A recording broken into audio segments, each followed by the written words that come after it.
Hello and welcome to Eve for Education. This channel is for all students preparing for CSS, PMS, or competitive exams. The channel benefits the history, politics, and social sciences students equally. So if you still need to subscribe to our channel, subscribe now and press the bell icon. Subscribe, click the bell icon for recent updates on the channel, and don't forget to share with your friends so they can also benefit from it. Thank you. Let's start our today's lecture now. Hope you are doing well. I am audible to all of you and screen is visible to you. आप सब students अपने mic जो है of रखिएगा. Chat में आप सब मेरे साथ रह सकते हैं. बिकॉज ऑनलाइन क्लासेस के अंदर आपके जो अभी किसी स्टूडेंट का कैमरा ऑन है, माजिद बेटा अपना कैम ऑफ करें. ठीक हो गया. तो आप सबसे गुजारिश है कि चैट में आप सब ने मेरी क्वेश्चंस का आंसर भी देना है, क्लास में मेरे साथ रहना है. It's two way coordination. अगर आप एक साइड पे रहेंगे तो आपको बिल्कुल भी समझ भी नहीं आएगी, आपके कॉन्सेप्ट भी क्लियर हो रहे हैं नहीं हो रहे, आपकी कन्वर्सेशन से ही मुझे पता चलेगा. So just let's start today topic. In the last class हम डिस्कस कर चुके हैं सेंटेंस स्ट्रक्चर को, simple, compound, complex and compound complex. ये बेसिक चीजें मैं आप लोगों को लास्ट क्लास में करवा चुकी हूँ. आज हम ट्रांसफॉर्मेशन ऑफ सेंटेंस करेंगे. बहुत इंपॉर्टेंट है. सीएसएस की पूरी प्रिपरेशन में आपको ये हेल्प आउट करेगा, ऐसे में भी और आपके डिफरेंट जो ऑप्शनल और कंपल्सरी पेपर्स हैं. बिकॉज आपको पता है सीएसएस राइटिंग का एग्जाम्स है, और जब तक आपकी राइटिंग सेंटेंस स्ट्रक्चर अच्छा नहीं होगा, एग्जाम आप पास आउट नहीं कर सकते. तो सेंटेंस स्ट्रक्चर आपका एक्यूरेट होना बहुत जरूरी है. अब यहाँ पे आप देख सकते हैं ट्रांसफॉर्मेशन ऑफ सेंटेंस में आज आपको डिफरेंट वे में सिखाऊंगी कि किस तरह से आप सिंपल सेंटेंस से कंपाउंड सेंटेंस बना सकते हैं, किस तरह से आप कंपाउंड से सिंपल बना सकते हैं. मतलब ये फॉर्मेशन ऑफ सेंटेंस किस तरह से की जाती है. आज हम डिटेल में इन सब चीजों को कवर करेंगे. सारे तो आज की क्लास में नहीं होंगे, लेकिन स्टेप बाय स्टेप आपको सब चीजें सिखाई जाएंगी. सिंपल को कम्प्लेक्स कैसे बनाया जाता है, कम्प्लेक्स को सिंपल कैसे बनाया जाता है, और किस तरह से आप कंपाउंड कम्प्लेक्स सेंटेंस को कम्प्लेक्स कंपाउंड में चेंज कर सकते हैं. इसीलिए मैंने आप लोगों को बेसिक जो आइडिया है वो पिछली क्लास में दे दिया था, ताकि आपको पता हो सिंपल सेंटेंस में आपके पास एक क्लॉज होता है, कंप्लीट मीनिंग आपको वो डिलीवर करता है. लेकिन अगर आप बात करते हैं कंपाउंड सेंटेंस की, तो कंपाउंड सेंटेंस में आपके पास दो इंडिपेंडेंट क्लॉजेज होते हैं. अगर किसी भी स्टूडेंट को ये कंफ्यूजन है कि अभी इंडिपेंडेंट क्लॉजेज का नहीं पता, क्लॉज का ही नहीं पता, तो बेटा आप मुझे पर्सनली टेक्स्ट कर दीजिएगा. जो बच्चे आज फर्स्ट टाइम क्लास अटेंड कर रहे हैं उनको संडे को क्लास एक कंडक्ट करके जो प्रीवियस 2 क्लासेस हुई हैं वो कवर करवा दी जाएंगी. सो डोंट वरी अबाउट एनीथिंग. अभी जो डिस्कस किया जा रहा है इस पे फुली कंसंट्रेट करें, इंशाल्लाह आपको कॉन्सेप्ट क्लियर हो जाएंगे. तो आपके पास कंपाउंड सेंटेंसेस में दो इंडिपेंडेंट क्लॉज होते हैं. मैं थोड़ा सा साथ में बता देती हूँ कि इंडिपेंडेंट क्लॉज में आपके पास ग्रुप ऑफ वर्ड्स होंगे, सब्जेक्ट वर्ब एग्रीमेंट होगा और कंप्लीट सेंस डिलीवर करते हैं. ये बेसिक डेफिनेशन है आपके पास इंडिपेंडेंट क्लॉज की. अब देखिए हमारे पास जो ट्रांसफॉर्मेशन है सेंटेंस की वो कैसे की जाएगी. अगर आप कन्वर्ट करना चाह रहे हैं सिंपल सेंटेंस से कंपाउंड सेंटेंस में, तो आपको क्या करना है, आपको सिंपली कुछ स्टेप्स हैं उनको फॉलो करना है. पहला आपने टाइप को फॉलो करना है कि आपके पास किस टाइप का क्लॉज है, आपके पास इंडिपेंडेंट कौन सा है, डिपेंडेंट कौन सा है, और फॉर्मेशन आपने करनी है सिंपल टू कंपाउंड, और उसके पास स्टेप्स हैं. इन डिफरेंट स्टेप्स को फॉलो करते हुए हम देखेंगे कि किस तरह से एक सिंपल सेंटेंस को किया जाता है कंपाउंड में. सेंटेंस को कनेक्ट करने के डिफरेंट मेथड्स हैं जो कि आज आप सीखेंगे. सबसे पहले आप देखिए, मैंने आपको बताया था क्लॉज में सब्जेक्ट और वर्ब एग्रीमेंट होता है. डिफरेंट इसकी टाइप्स हैं. क्लॉज दो तरह के होते हैं, एक होता है इंडिपेंडेंट, एक होता है डिपेंडेंट. यहाँ तक आपको पिछली क्लास में क्लियर है. पिछली क्लास में जो बच्चे थे वो बताइएगा जरा, आपको यहाँ तक कॉन्सेप्ट तो क्लियर है. ठीक है, आगे जो आज हम काम करने लगे हैं वो बहुत इंपॉर्टेंट है, वो समझिएगा जरा. आई अर्न आपके पास एक इंडिपेंडेंट क्लॉज है. अनम है क्लास में, ठीक हो गया बेटा. अनम आपने पिछली क्लास भी ज्वाइन की थी, ठीक हो गया. अब यहाँ पे देखिए हमारे पास आ जाता है whatever I can. Whatever I can ये इस सेंटेंस में आपके पास क्या है, डिपेंडेंट क्लॉज है, सबऑर्डिनेट क्लॉज है. ये चीजें बहुत एक्सप्लेन कर चुकी हूँ लास्ट क्लास में, इसके ऊपर बहुत डिटेल में बात हुई है. सो आई थिंक सो कि यहाँ पे मुझे थोड़ा सा इनके ऊपर बात करने की जरूरत नहीं है, ऑलरेडी हमारा ये लेक्चर काफी लेंथी होने वाला है। तो यहाँ पे ये आपके पास डिपेंडेंट क्लॉज है, सबऑर्डिनेट क्लॉज है। अब ये आपके पास दो डिफरेंट कह लें क्लॉजेज हैं, इनको आपने कनेक्ट किया। कनेक्ट किसके जरिए किया? वट एवर क्या है यहाँ पे? जिन्होंने पिछली क्लास अटेंड की थी प्लीज चैट में लिखिएगा। I just want to check your concept is clear और not.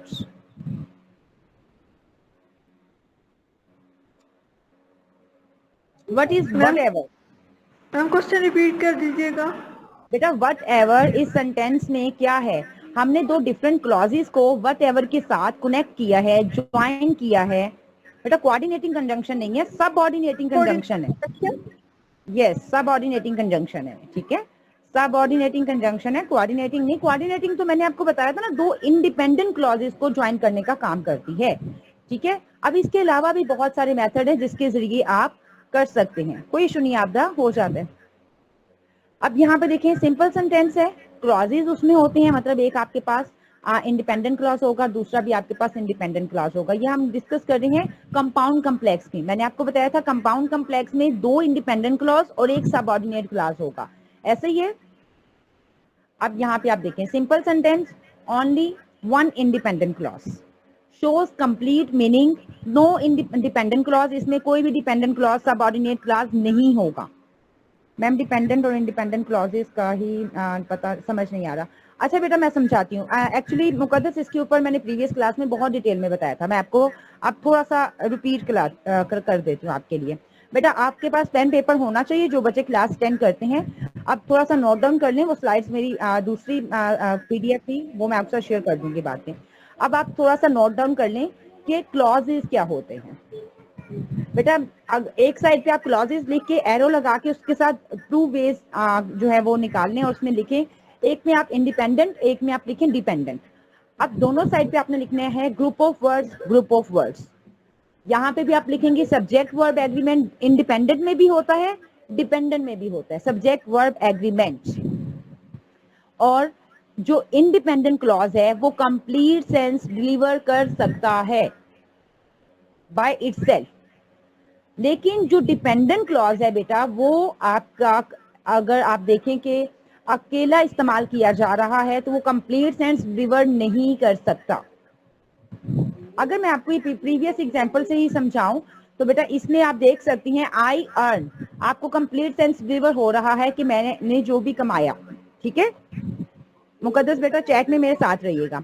What ever I can, अब आपको ये कंप्लीट सेंस डिलीवर नहीं कर रहा, जबकि इसमें भी आपके पास ग्रुप ऑफ वर्ड्स हैं, सब्जेक्ट वर्ब एग्रीमेंट है, लेकिन ये डिपेंडेंट है, ये डिपेंड कर रहा है। जब तक ये इंडिपेंडेंट क्लॉज के साथ नहीं लगेगा तो ये अपनी कंप्लीट सेंस डिलीवर नहीं कर सकता। मुकद्दस अगर आपको बेसिक आइडिया समझ आ गया तो बताइएगा। ओके आगे अब देखिएगा, हमारे पास जो मैं डिस्कस कर रही थी बेटा, यहाँ पे सिंपल सेंटेंस का स्ट्रक्चर मैं आपको बता रही हूँ। I bought a new house, ये देखिए आई बाउट क्या है, आई बाउट सब्जेक्ट और वर्ब है, अ न्यू हाउस। यहाँ पे आपके पास फ्रेज भी यूज किया जाता है, फ्रेज भी इसे कह सकते हैं, ठीक है। तो आपके पास क्या है, अ न्यू हाउस आपने यहाँ पे यूज किया है, एक कंप्लीट क्लॉज है, ये एक कंप्लीट आपको सेंस डिलीवर कर रहा है। सिंपल सेंटेंस में कितने क्लॉजेस होते हैं बेटा? एक ही क्लॉज होता है जो कि कंप्लीट सेंस डिलीवर करता है। आप देख सकती हैं यहाँ पे कंप्लीट सेंस भी डिलीवर हो रही है, ग्रुप ऑफ वर्ड्स भी हैं, सब्जेक्ट वर्ब एग्रीमेंट भी है। यहां तक सबको क्लियर है? I about a new house, he goes to gym every day, ठीक हो गया, मतलब वो जिम जाता है हर रोज। तो यहाँ तक आपको समझ आ रही है। आगे हम देखते हैं बेटा, आगे आपके पास आ जाता है कंपाउंड सेंटेंस। कंपाउंड सेंटेंस में क्या होगा? कंपाउंड सेंटेंस में मैं आपको बता चुकी हूँ कि दो या दो से ज्यादा इंडिपेंडेंट क्लॉजेज होते हैं। इस आपके पास इसमें कोई भी डिपेंडेंट क्लॉज नहीं होगा। और यहाँ पे आप देख सकती हैं बेटा, डिपेंडेंट क्लॉज वो क्लॉज है, इंडिपेंडेंट सॉरी, कि जिसमें आप अगर फुल स्टॉप लगा देती है ना तो आपका सेंटेंस कंप्लीट है। अब यहाँ पे बहुत कंसंट्रेशन से सुनिएगा, कुछ भी कर रहे हैं तो जस्ट लीव इट एनीथिंग, अपनी फुली कंसंट्रेशन आप लोगों ने क्लास में रखनी है। पेन और पेपर बेशक साथ रखें आप। आई हेल्प हिम, मैंने उसकी मदद की। अगर मैं यहाँ पे फुल स्टॉप लगा दूं तो आप सबको सेंटेंस समझ आ रहा है, कंप्लीट सेंस डिलीवर हो रही है, आई हेल्प हिम।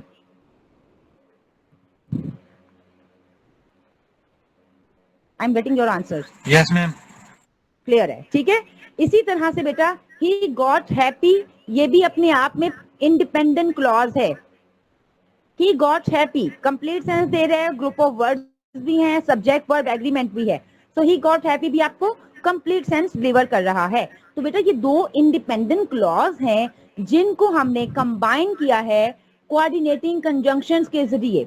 आपको ये एक सर्कल में साइड पे कंजंक्शन नजर आ रहे हैं फैन वॉइस कलरफुल से, ठीक है। तो ये क्या है बेटा, ये कंजंक्शंस हैं जिनको हम यूज करते हैं जब भी हमने दो इंडिपेंडेंट क्लॉजेस को, अच्छा कंपाउंड में दो या दो से ज्यादा भी हो सकते हैं लेकिन मिनिमम दो इंडिपेंडेंट क्लॉजेस होंगे।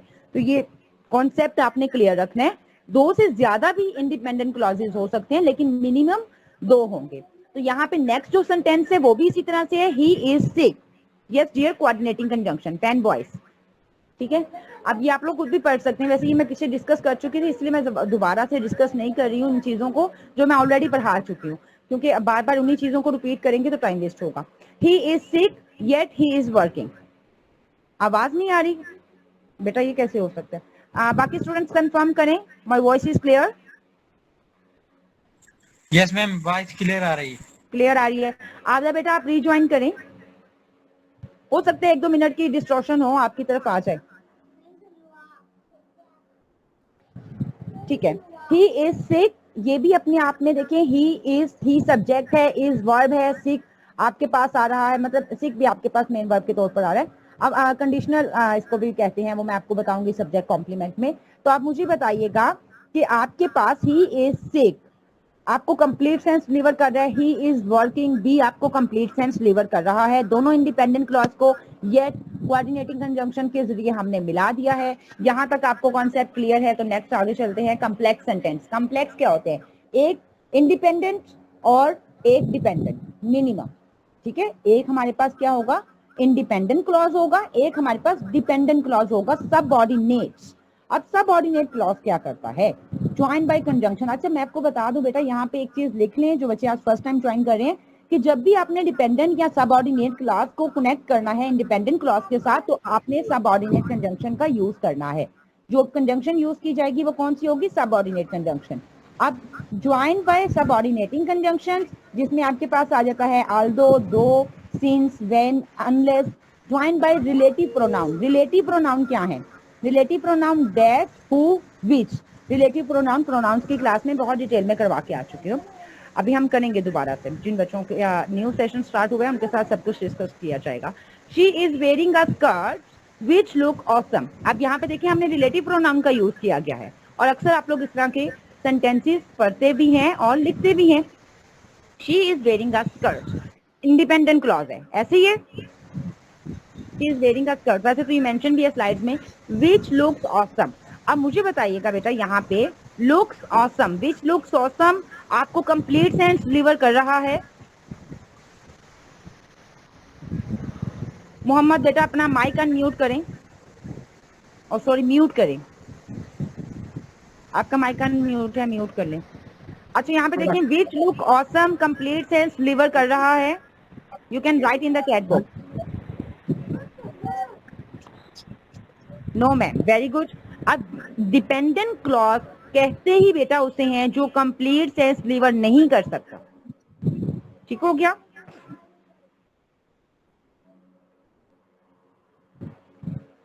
अब यहां से नेक्स्ट देखिएगा complex compound sentence. Complex compound में हमारे पास क्या है? एटलीस्ट 2 इंडिपेंडेंट क्लॉज हैं और एक डिपेंडेंट क्लॉज है। ही वेंट टू कॉलेज, आपके पास कंप्लीट सेंस है, एंड आ गया बेटा कोऑर्डिनेटिंग कंजंक्शन है, तो डेफिनेटली नेक्स्ट वाला जो सेंटेंस या क्लॉज है वो भी हमारे पास इंडिपेंडेंट होगा। I went to a market, वो मार्केट गई, इंडिपेंडेंट, फुल स्टॉप भी लगा दें तो कंप्लीट सेंस है।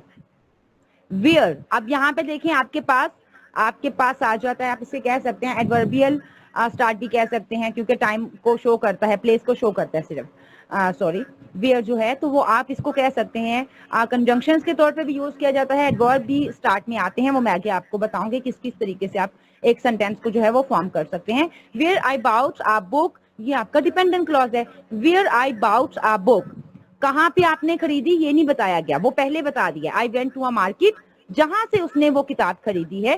तो ये डिपेंडेंट क्लॉज है, अगर आप इसकी बैक वाला सेंटेंस नहीं लिखते तो ये क्लियर नहीं होगा। अब इसको थोड़ा सा टेक्निकल काम आ जाते हैं, फॉर्मेशन। अब ये वो चीज है बेटा जो आपको समझनी है। पहले जितना भी ये डिस्कस किया वो बेसिक था, वो डिस्कस करना बहुत जरूरी है। जब तक आपको उसका आइडिया नहीं होगा आप इसको फॉर्मेशन को अंडरस्टैंड भी नहीं कर पाएंगे और इसको प्रैक्टिकली परफॉर्म भी नहीं कर पाएंगे। अब देखते हैं फॉर्मेशन कैसे करनी है। सिंपल से हमने कंपाउंड सेंटेंस में ओनली सिंपल में कितने होते हैं बेटा, इंडिपेंडेंट क्लॉज होते हैं, ठीक है, सब्जेक्ट और प्रेडिकेट, जिसको हम क्या कहते हैं, सब्जेक्ट और प्रेडिकेट। सब्जेक्ट और प्रेडिकेट क्या है? सन, अगर हम कहें sun is rise, sun is rising today, sun is rising today. और अगर आप इस तरह से कोई भी बनाते हैं, फायर इज हॉट, तो फायर इज हॉट, फायर क्या है, सब्जेक्ट है, इज हॉट उसका प्रेडिकेट है। आई एम अ टीचर, आई क्या है बेटा, सब्जेक्ट है, एम अ टीचर क्या है, उसका प्रेडिकेट है। नेक्स्ट पार्ट है, तो ये चीजें भी मैं आपके साथ डिस्कस करूंगी इंशाल्लाह नेक्स्ट क्लासेस में। वन आइडिया होता है इसमें और मोर देन वन आइडिया, मतलब एक आइडिया भी हो सकता है और एक से ज्यादा भी हो सकते हैं, कॉमा लगा के भी हम मजीद एक्सप्लेन कर रहे होते हैं sometime. So he is very weak, यहाँ पे देखें ही आपके पास क्या है, सब्जेक्ट है, इज वेरी वीक आपके पास प्रेडिकेट है। अच्छा, इसको सब्जेक्ट कॉम्प्लीमेंट भी कहते हैं, बेसिक आप समझ लीजिएगा। वो सब्जेक्ट कॉम्प्लीमेंट होता क्या है ये मैं आपको नेक्स्ट क्लासेस में करवाऊंगी। ही इज वेरी वीक, वो बहुत कमजोर है, तो ही कमजोर है, इसलिए हम इसे सब्जेक्ट कॉम्प्लीमेंट कहते हैं। सब्जेक्ट के बारे में ही फर्दर इंफॉर्मेशन प्रोवाइड करता है सब्जेक्ट कॉम्प्लीमेंट। जैसे मैंने अभी आपको बताया आई एम अ टीचर, तो मैं ही टीचर हूँ, तो बेटा इसको सब्जेक्ट कॉम्प्लीमेंट कहते हैं। ही वीक है, he is equal to weak, तो ये सब्जेक्ट कॉम्प्लीमेंट कहलाता है। मैम फिर प्रेडिकेट और कॉम्प्लीमेंट में क्या डिफरेंस होता है? बेटा प्रेडिकेट, इसको प्रेडिकेट भी कहते हैं। It's not difference between sentences, concept में फर्क है।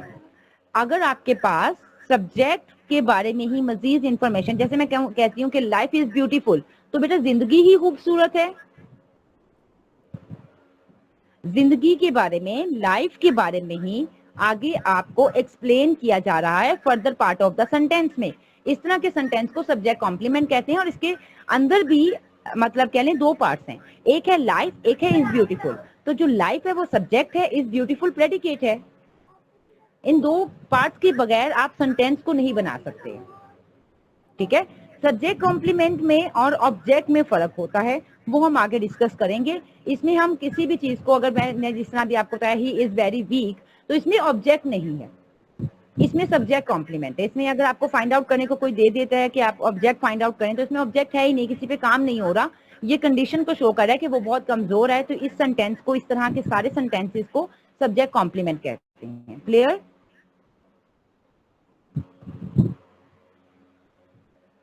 सब्जेक्ट कॉम्प्लीमेंट में बेटा पूरा लेक्चर है, don't worry about that. Subject complement क्या होता है, प्रेडिकेट क्या होता है, ऑब्जेक्ट क्या होता है, किस सेंटेंस में ऑब्जेक्ट है, किस में वर्ब का ऑब्जेक्ट है, किस में प्रेपोजिशन का ऑब्जेक्ट है, इन पे पूरा लेक्चर है। So don't worry about this concept. अब यहाँ पे देखिएगा हमारे पास है he is too weak to run fast. अब ये है मेन आपका काम बेटा कि आप किस तरह से सेंटेंस को फॉर्मेट करते हैं। एक सेंटेंस को फॉर्मेट करने के मैं आपको डिफरेंट तरीके जो है वो बताने वाली हूँ। अब यहाँ पे देखें he is too weak to run fast, हमने इन्फिनेटिव का यूज किया है। You can see infinitive here. अब इन्फिनेटिव का अगर किसी को नहीं पता तो मैं बता दूं, टू के साथ रन है, मतलब टू के साथ वर्ब की फर्स्ट फॉर्म इन्फिनेटिव कहलाता है। ये भी हम कवर करेंगे इंशाल्लाह वर्ब के टॉपिक में। Being weak participle. अब आप हैं क्लास में?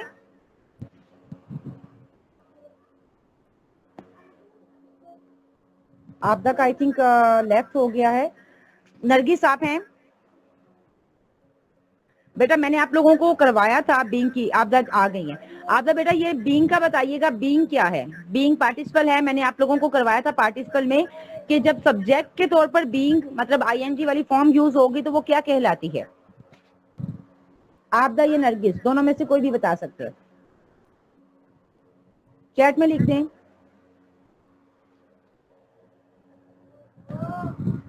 आप का फिर लेफ्ट हो गया, चलिए कोई इशू नहीं है। मैं बता देती हूँ आपको कि बीइंग जब भी आईएनजी वाली फॉर्म बेटा सेंटेंस के स्टार्ट में एज अ नाउन यूज हो रही है तो वो जेरेंट कहलाती है, ये आप लोग लिख लीजिएगा। प्रेजेंट पार्टिसिपल भी कहलाते हैं और इनको हम जेरेंट कहते हैं जब एज अ सब्जेक्ट के तौर पर यूज की जा रही है। Being weak he can not run. अब देखिए हमने कॉमा के जरिए जो है सेंटेंस को मतलब लिंक करने की कोशिश की है, ठीक है। ड्यू टू हिज वीकनेस, अब ये देखें प्रेपोजिशन है, due to his weakness he can not run fast, preposition भी आ गई, अगेन कॉमा के साथ हमने लिंक करने की कोशिश की है। नेक्स्ट हमारे पास जो आ जाती हैं इसकी फॉर्मेशन में, अब यहाँ पे देखिए एक आपके पास इंडिपेंडेंट क्लॉज को दूसरे इंडिपेंडेंट क्लॉज के साथ लिंक करने के डिफरेंट मेथड्स हैं, कोऑर्डिनेटिंग कंजंक्शन के जरिए, कोरिलेटिव कंजंक्शंस के जरिए, उसके बाद कंजक्टिव एडवर्ब, जो मैंने आपको एडवर्ब का बताया था उसी के बारे में बता रही थी और पंक्चुएशंस के जरिए। ये 4 मेथड हैं जिसके जरिए आप एक क्लॉज को दूसरे क्लॉज के साथ लिंक कर सकते हैं। ठीक हो गया? यहां तक सबको क्लियर है? प्लीज चैट में लिखिएगा। अगर अभी तक आपको कोई कंफ्यूजन नहीं है तो फिर अगला जो काम है वो थोड़ा इजी हो जाएगा। यहां तक आपका कोई भी क्वेश्चन है तो आप पूछ सकते हैं।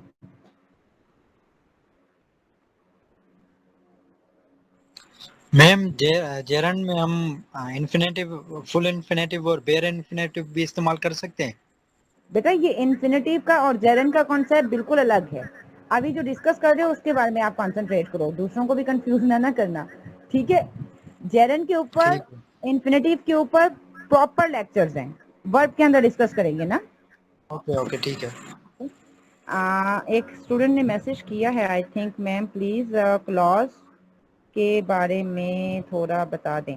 बेटा मैंने क्लॉज का आपको बताया है, क्लॉज आपके पास ग्रुप ऑफ वर्ड्स होंगे, ठीक है, और सब्जेक्ट और वर्ब का होना जरूरी है उसमें, मतलब 2 वर्ड्स भी हो सकते हैं। आई प्ले आपको सब्जेक्ट भी है, वर्ब भी है, ग्रुप ऑफ वर्ड्स भी हैं, कंप्लीट मीनिंग भी डिलीवर कर रहा है, तो ये आपका इंडिपेंडेंट क्लॉज है। ठीक हो गया? और इंडिपेंडेंट क्लॉज इसी को कहते हैं। डिपेंडेंट क्लॉज में ग्रुप ऑफ वर्ड्स होते हैं, लेकिन सिर्फ फर्क ये है बेटा कि वो कंप्लीट सेंस डिलीवर नहीं कर सकता। मैं आपके साथ मुकद्दस प्रीवियस क्लास की जो है वो शेयर करूंगी स्लाइड्स, आपको उससे बेहतरीन गाइडेंस जो है प्रोवाइड हो जाएंगी, कोई इशू नहीं है। अब यहाँ पे देखिएगा कोऑर्डिनेटिंग कंजंक्शन है, फैन वॉइस, मैंने आपको बताया 4 तरीके। अब उन्हीं 4 मेथड्स को मैं डिटेल में आपके साथ डिस्कस करूंगी कि कौन से 4 वेज हैं जिनके जरिए हम किसी भी सेंटेंस को फॉर्मेट कर सकते हैं। कोऑर्डिनेटिंग कंजंक्शन में देखें फैन वॉइस,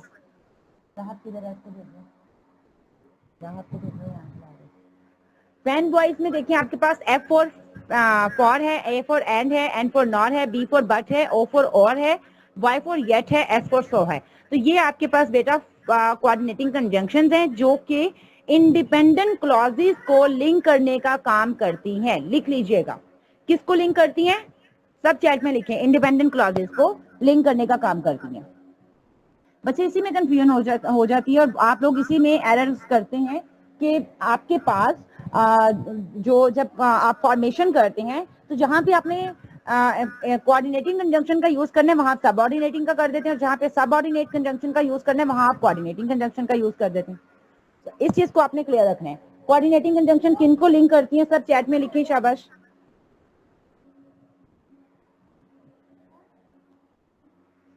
अभी तक किसी ने भी नहीं लिखा, very sad.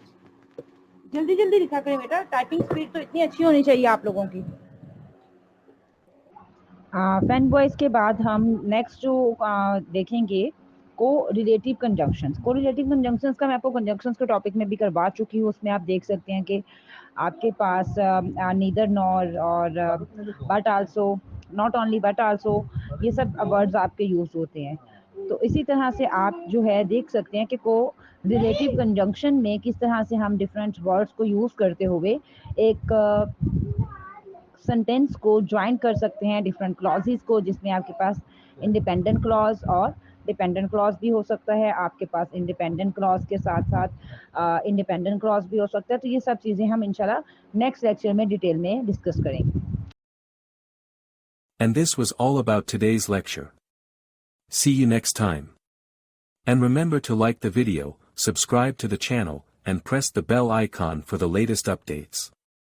And share it with your friends. You can also contact us via the email address mentioned on the screen. Thank you.